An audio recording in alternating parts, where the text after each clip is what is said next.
Oi, galera!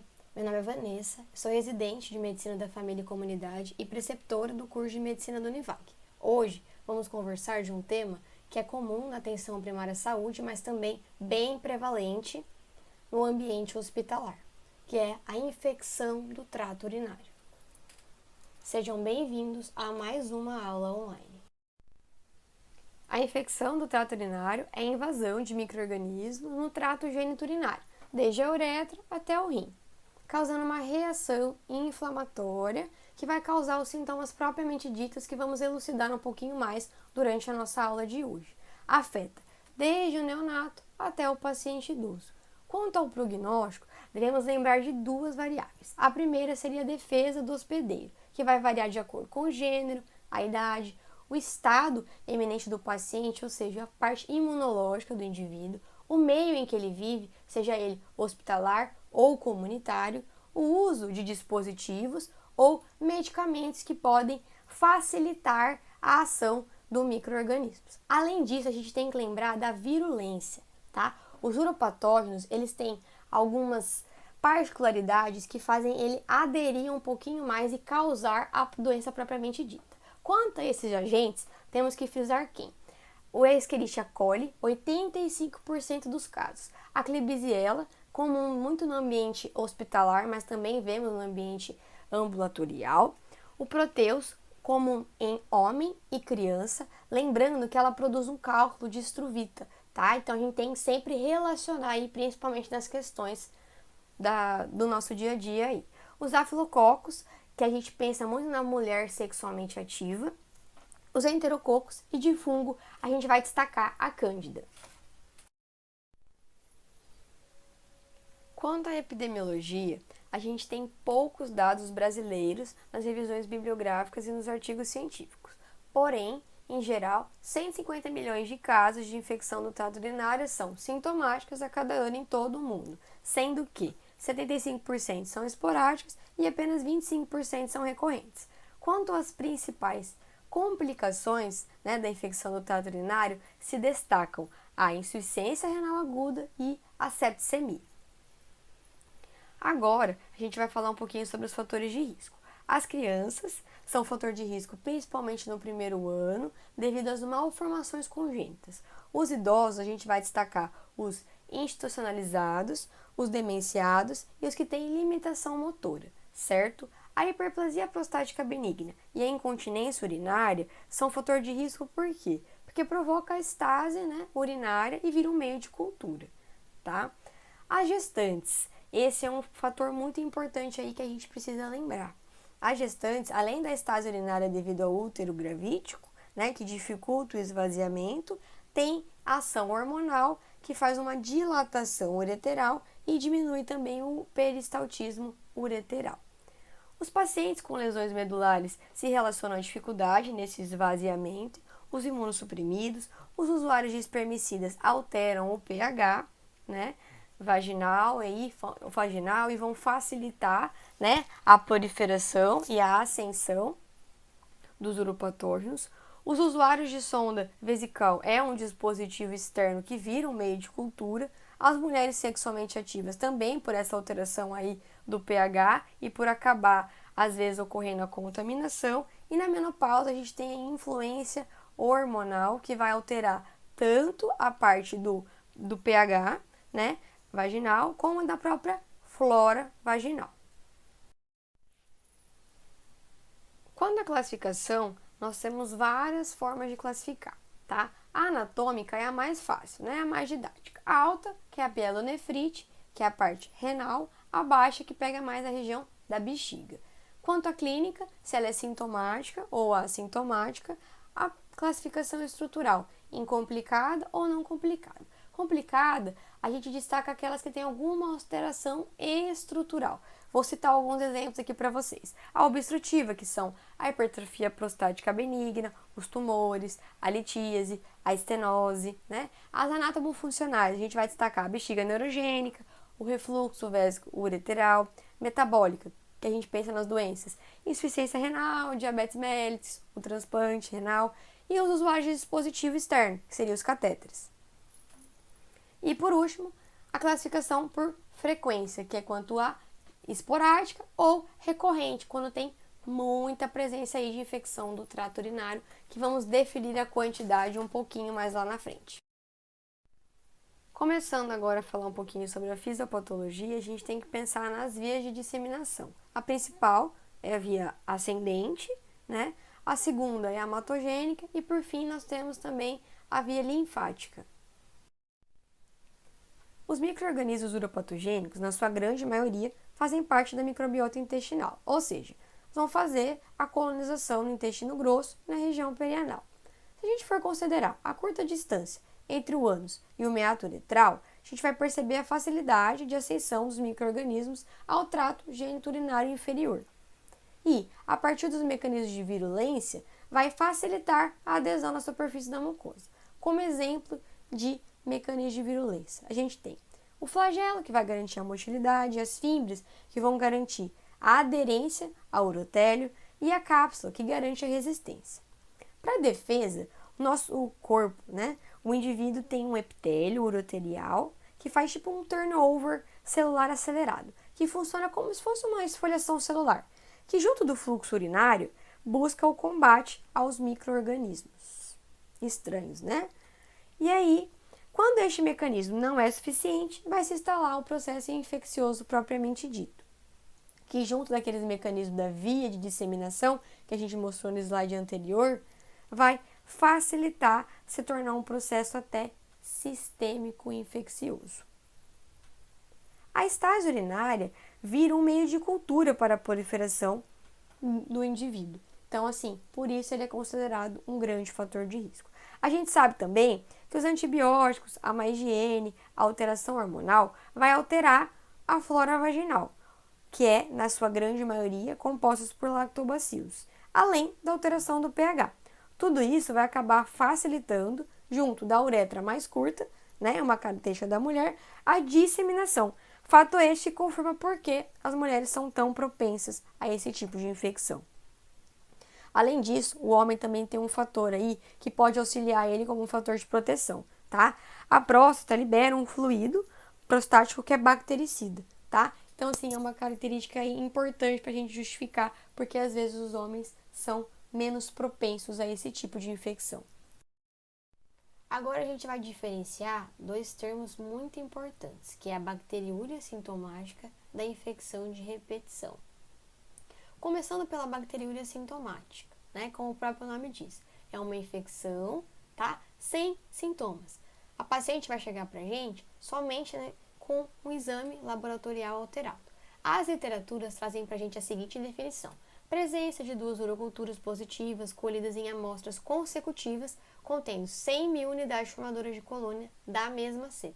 Mas a gente sabe que na grande maioria das vezes, no nosso dia a dia, não é possível fazer 2 uroculturas, tá? Então, na prática, às vezes a gente já encontra e o paciente é fator de risco, a gente vai lembrar aqui que a gente vai tratar somente se gestante e se o paciente vai ser submetido a uma cirurgia urológica. Nesse caso, somente uma é suficiente pra gente, tá bom?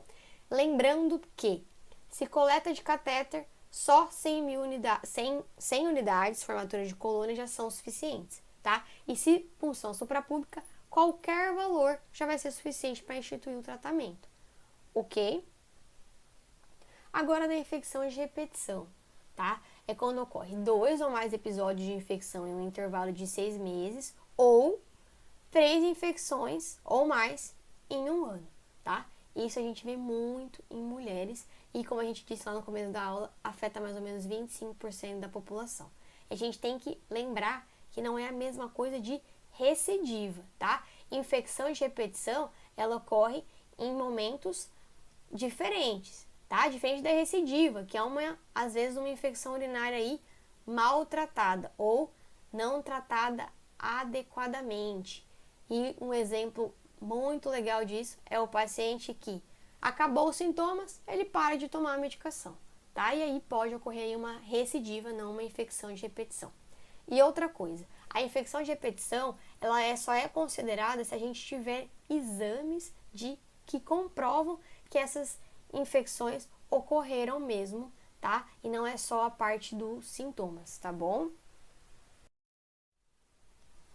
Quanto aos sinais e sintomas, a gente geralmente utiliza a classificação anatômica, tá? Em baixa e alta. Então, a infecção do trato urinário inferior. E que a gente vai ter de sinais e sintomas? A disúria, que é a dor para fazer xixi, a urgência miccional, o teneso vesical, a polaciúria, que é o aumento da frequência urinária, tá? A nictura, que é o aumento da diurese no período noturno, e a dor suprapúbica, também conhecida como dor abdominal, dor em hipogástrio, né? Já na parte da infecção do trato urinário alta, a gente vai ter sinais mais sistêmicos, que é a febre, que geralmente é superior a 38 graus, calafrios, dor lombar, náuseas e vômitos, e a percussão, a dor à percussão do ângulo costo-vertebral do lado afetado, que é conhecido aí como Giordano positivo. E aí a gente lembra, quem já fez esse exame ou já sentiu essa manobra, sabe da dor tão intensa que o paciente responde aí pra gente. Uma vez que a gente visualiza, a gente nunca mais esquece. Nunca vamos esquecer, galera. Vamos fazer uma anamnese completa, tá? Pois vai evitar que a gente peça exames complementares desnecessários.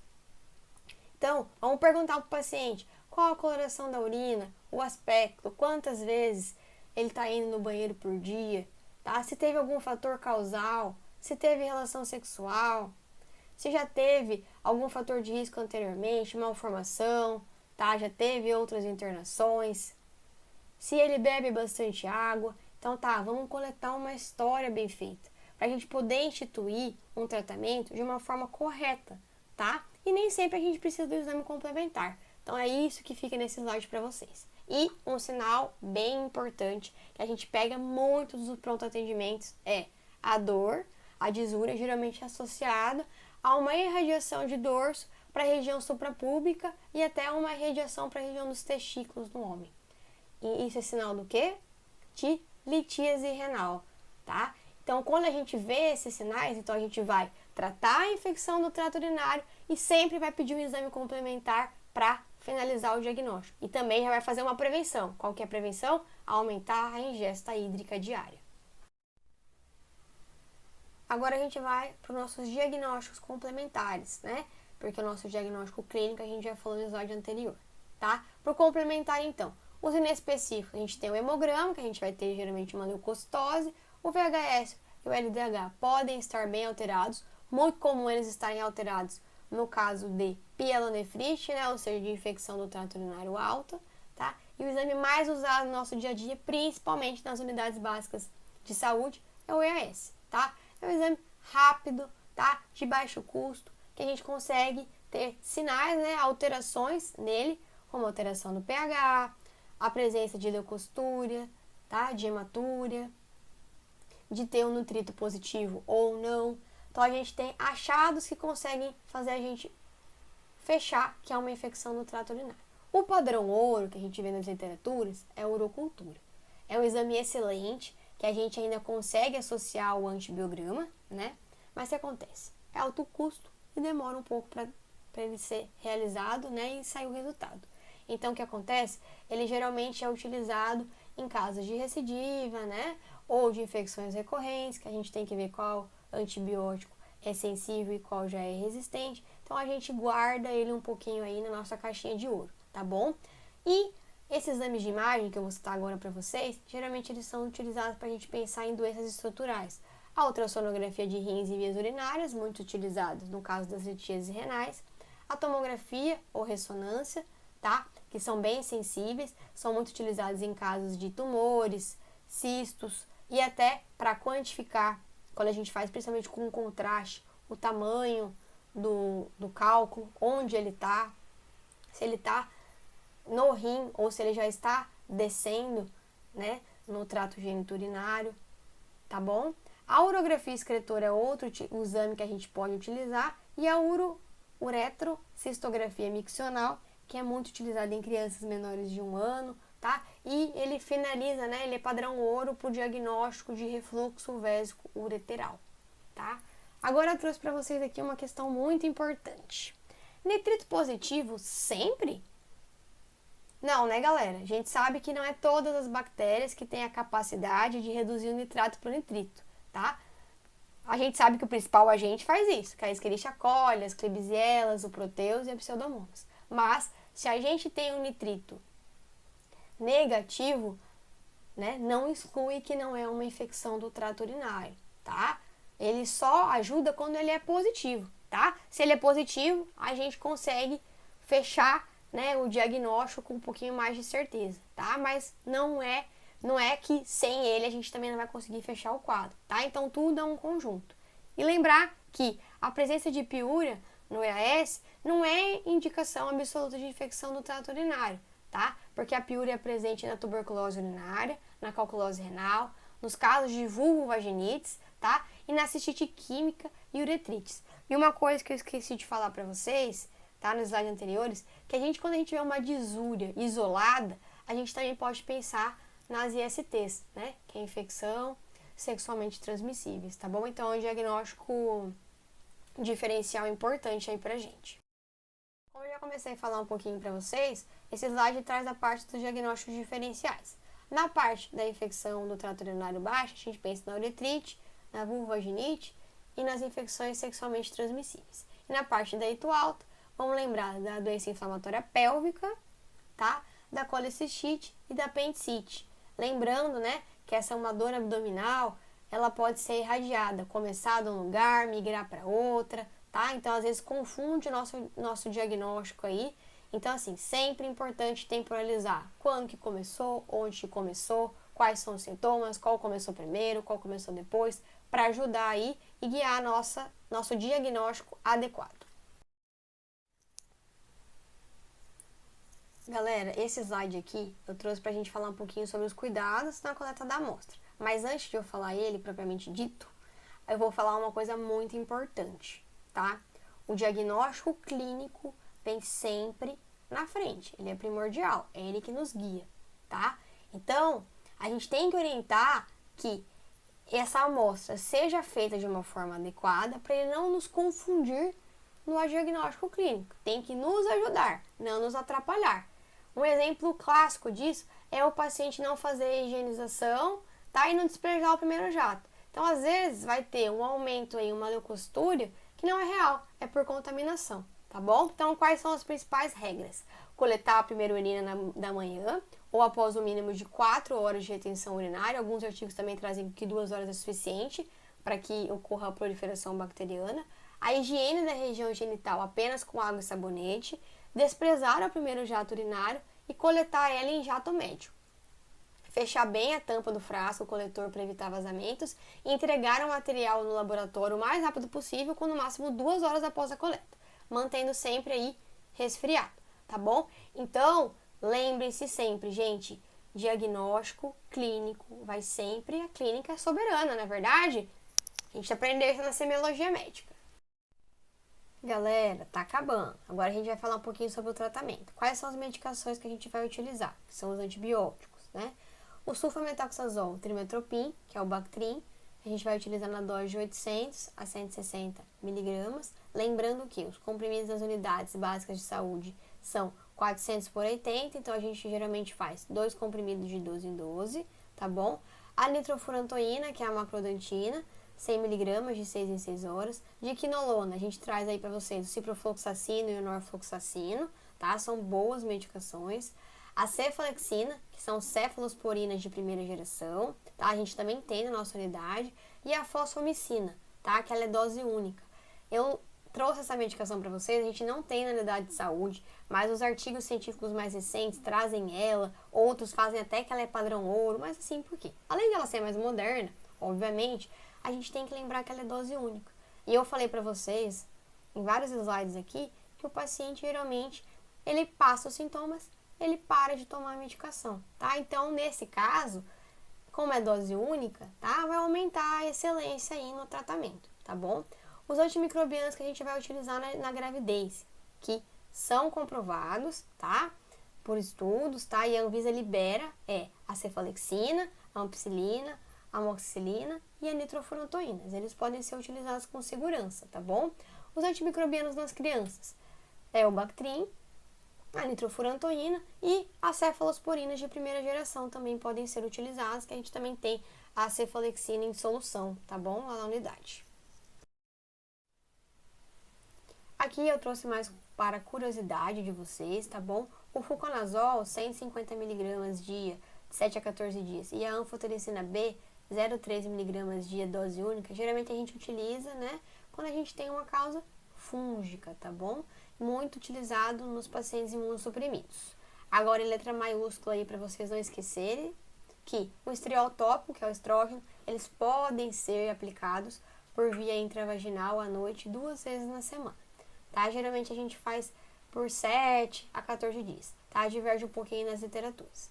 Por que ele vai ser utilizado? Lembra que lá no nosso começo da aula a gente falou que a menopausa é um fator de risco que predispõe, tá, a infecção do trato urinário? Se a gente for repor a reposição hormonal, né, o que vai acontecer? Vai melhorar, né, vai diminuir a atrofia da mucosa e vai favorecer, tá, a regularização do pH vaginal e da flora vaginal. Então, querendo ou não, vai aumentar os fatores de proteção aí e vai diminuir a ascensão dos micro-organismos, tá bom?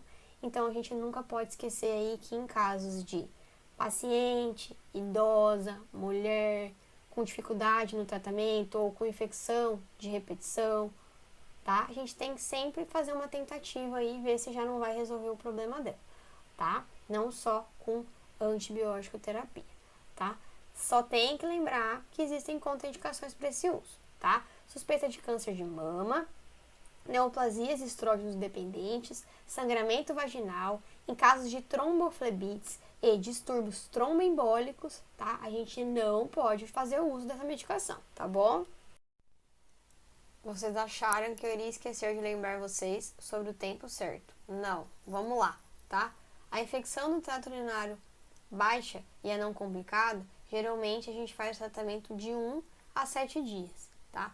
Algumas literaturas mais recentes, alguns artigos da UpToDate já falam pra gente que a gente pode perdurar o tratamento somente por 5 dias, tá bom?